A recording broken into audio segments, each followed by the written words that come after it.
for people that are in a place of debt and they are trying to get out of that place, I always suggest that you have to make a plan.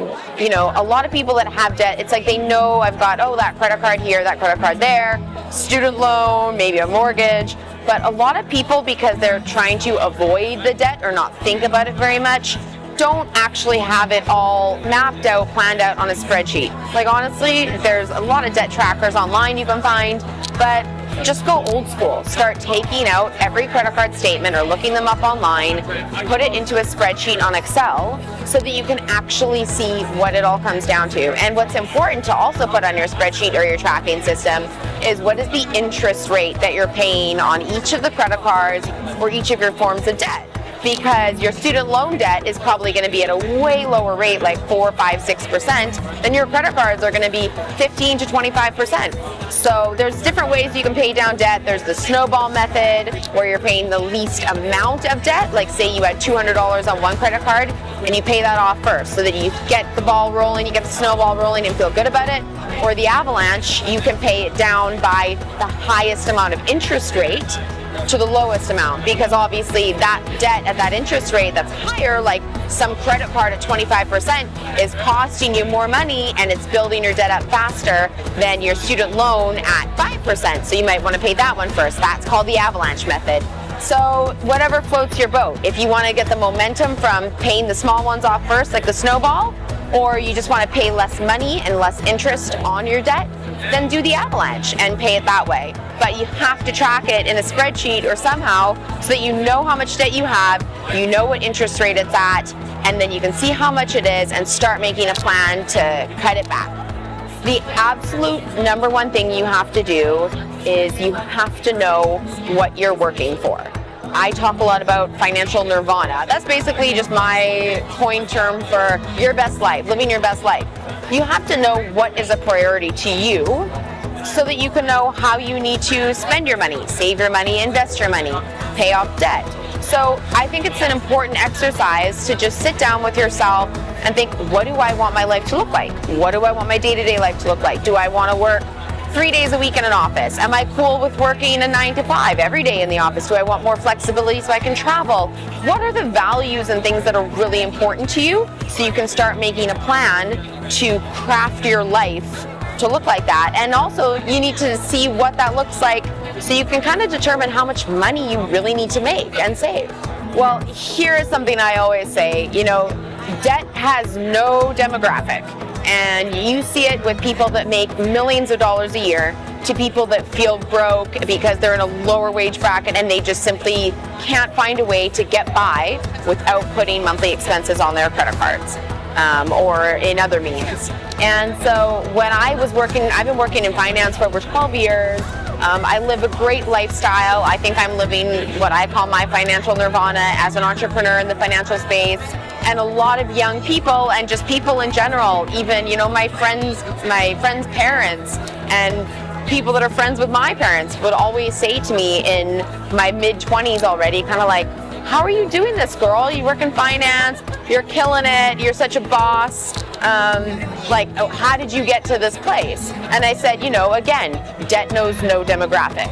So my biggest piece of debt that I had was my mortgage. I got a house when I was very young, 21, and I wanted to pay that off. But I started on this journey because people would look at me and they wouldn't really think that I could be someone that would have debt, or I could be someone that knew other ways of living. And I really wanted to share my information, my experience from the financial world in a way that can be easily digested and understood and even laughed upon by other people that don't work in finance and think, well, I don't know anything about money. I don't know anything about finance or debt or credit or investing. So how can I possibly live the life you can? And I just started self-teaching and every day doing something to better my life, to get to my best life, like saving, like investing, like paying off the debt.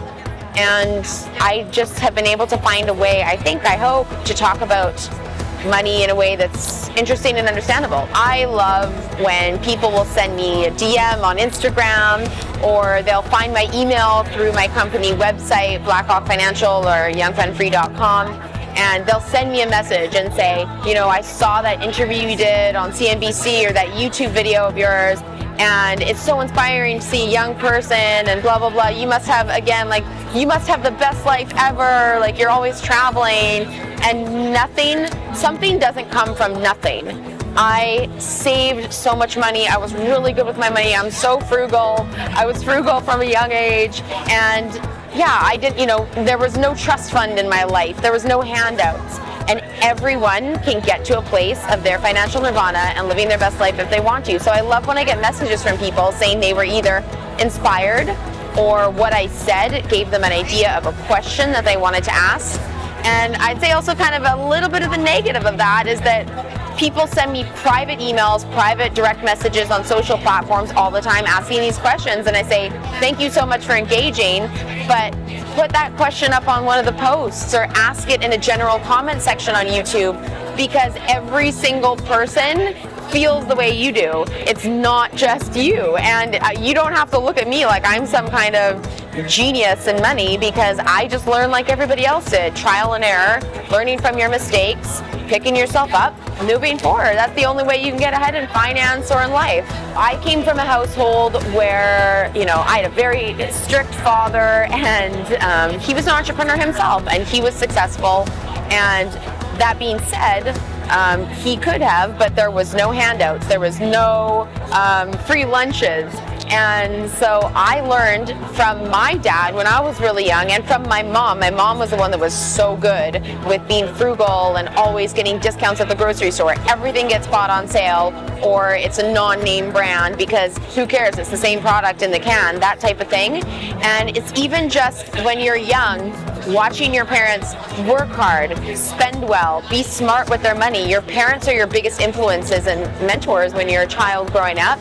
So I think that the more the parents can be open with their kids about money, saying, well, we're not going to get this brand, we're going to get that brand, because look, honey, it's $2 cheaper, and most of these products are made in the same facilities. So even just explaining simple things like that when you're at the grocery store, so kids understand the value of money.